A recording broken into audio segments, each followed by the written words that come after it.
The McShane reading for August 28. 1 Samuel chapter 20. David fled from Naioth in Ramah. He came to Jonathan and asked, "What have I done? What is my offense? How have I sinned before your father, that he is seeking my life?" Jonathan said to him, "By no means are you going to die. My father does nothing large or small without making me aware of it. Why would my father hide this matter from me? It just won't happen."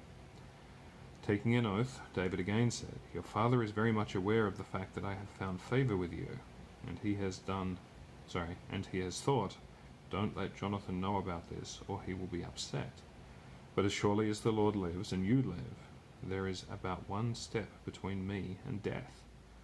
Jonathan replied to David, "Tell me what I can do for you." David said to Jonathan, "Tomorrow is the new moon, and if my father happens to miss me, you should say, 'David urgently requested me to let him go to his town Bethlehem, for there is an annual sacrifice there for his entire family.' If he should then say, 'That's fine,' then your servant is safe. But if he becomes very angry, be assured that he has decided to harm me. You must be loyal to your servant, for you have made a covenant with your servant in the Lord's name. If I am guilty, you yourself kill me. Why bother taking me to your father?" Jonathan said, Far be it from you to suggest this. If I were at all aware that my father had decided to harm you, wouldn't I tell you about it?" David said to Jonathan, "Who will tell me if your father answers you harshly?" Jonathan said to David, "Come on, let's go out to the field." When the two of them had gone out into the field, Jonathan said to David, "The Lord God of Israel is my witness. I will feel out my father about this time the day after tomorrow. If he is favorably inclined toward David, will I not then send word to you and let you know? But if my father intends to do you harm, may the Lord do all this and more to Jonathan, if I don't let you know and send word to you, so you can go safely on your way. May the Lord be with you, as he was with my father. While I am still alive, extend to me the loyalty of the Lord, or else I will die. Don't ever cut off your loyalty to my family, not even when the Lord has cut off every one of David's enemies from the face of the earth, and called David's enemies to account." So Jonathan made a covenant with the house of David. Jonathan once again took an oath with David because he loved him. In fact, Jonathan loved him as much as he did his own life. Jonathan said to him, "Tomorrow is the new moon, and you will be missed, for your seat will be empty.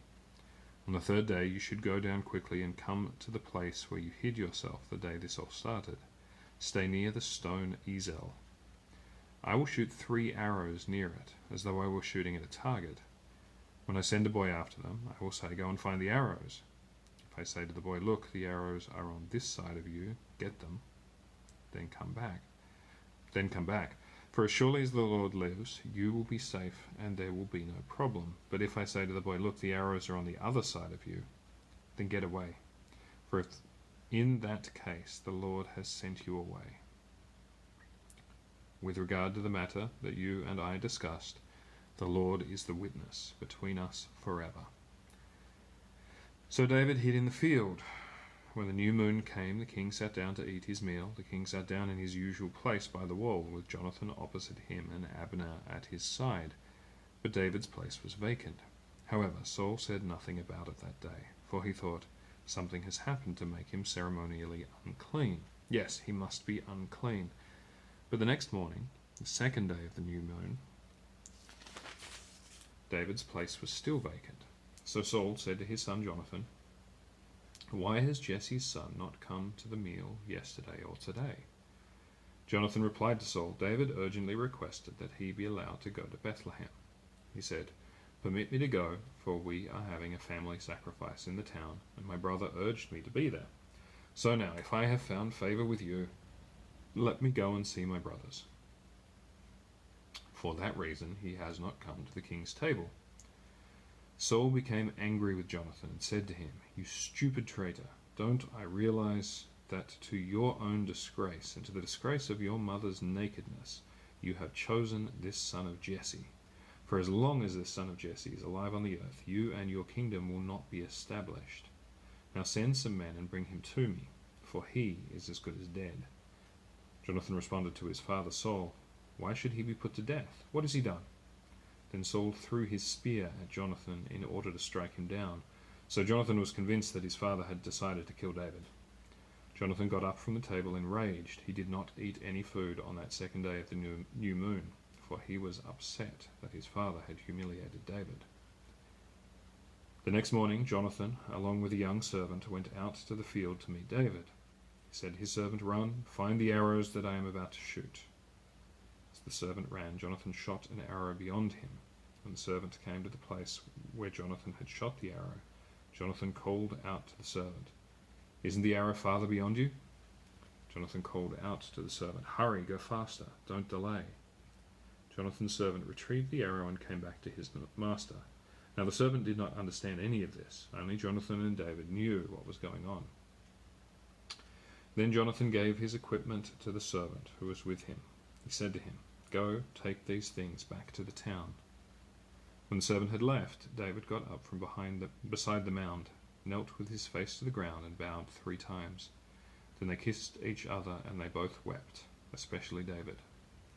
Jonathan said to David, "Go in peace, for the 2 of us have sworn together in the name of the Lord, saying, 'The Lord will be between me and you, and between my descendants and your descendants forever.'" Then David got up and left, while Jonathan went back to the town of Naioth.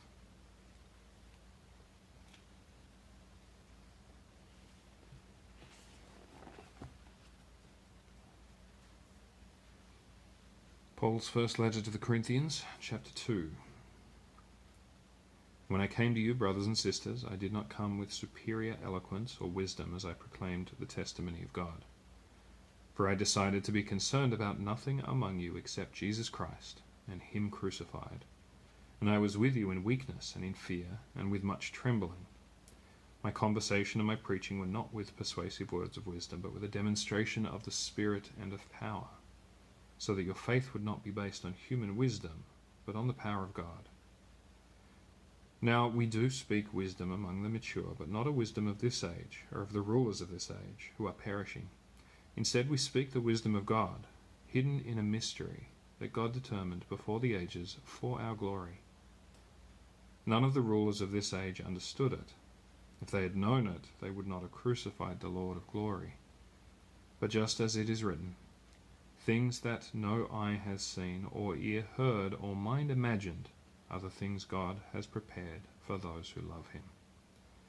God has revealed these to us by the Spirit, for the Spirit searches all things, even the deep things of God. For who among men knows the things of a man except the man's spirit within him? So too, no one knows the things of God except the Spirit of God.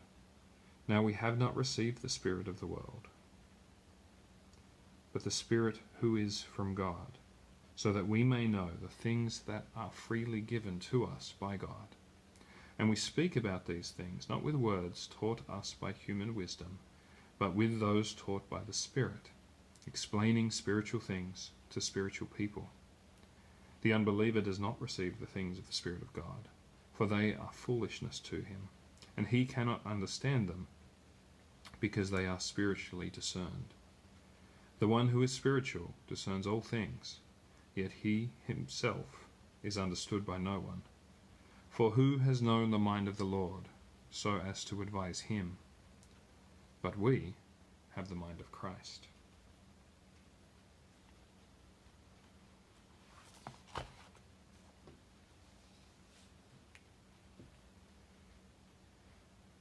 Lamentations chapter 5.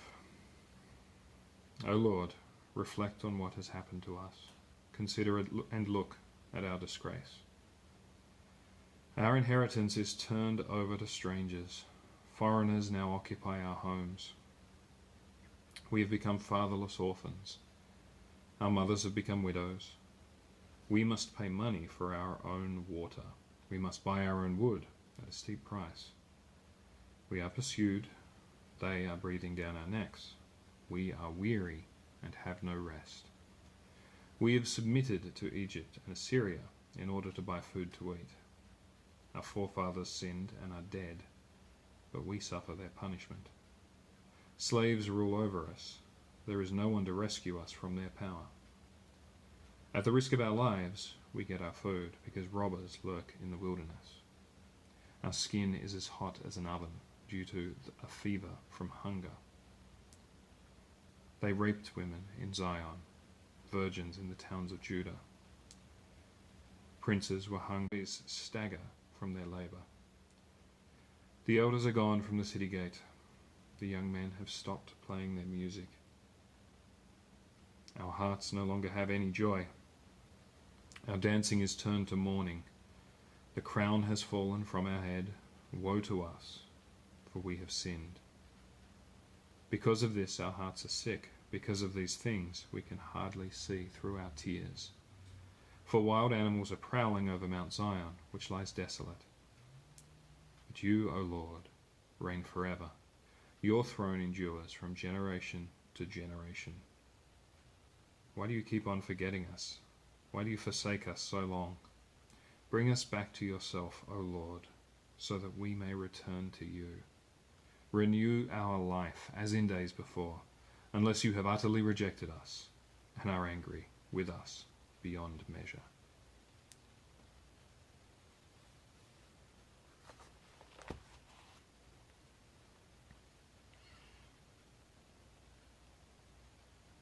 Psalm 36. For the music director, an oracle written by the Lord's servant David. An evil man is rebellious to the core. He does not fear God, for he is too proud to recognize and give up his sin. The words he speaks are sinful and deceitful. He does not care about doing what is wise and right. While he lies in bed, he plans ways to sin. He is committed to a sinful lifestyle. He does not reject what is evil. O Lord, your loyal love reaches to the sky, your faithfulness to the clouds. Your justice is like the highest mountains, your fairness like the deepest sea. You, Lord, preserve mankind and the animal kingdom. How precious is your loyal love, O God! The human race finds shelter under your wings. They are filled with food from your house, and you allow them to drink from the river of your delicacies. For with you is the fountain of life. In your light we see light. Extend your loyal love to your faithful followers, and vindicate the morally upright. Do not let arrogant men overtake me, or let evil men make me homeless. I can see the evildoers. They have fallen. They have been knocked down and are unable to get up. This is the word of the Lord.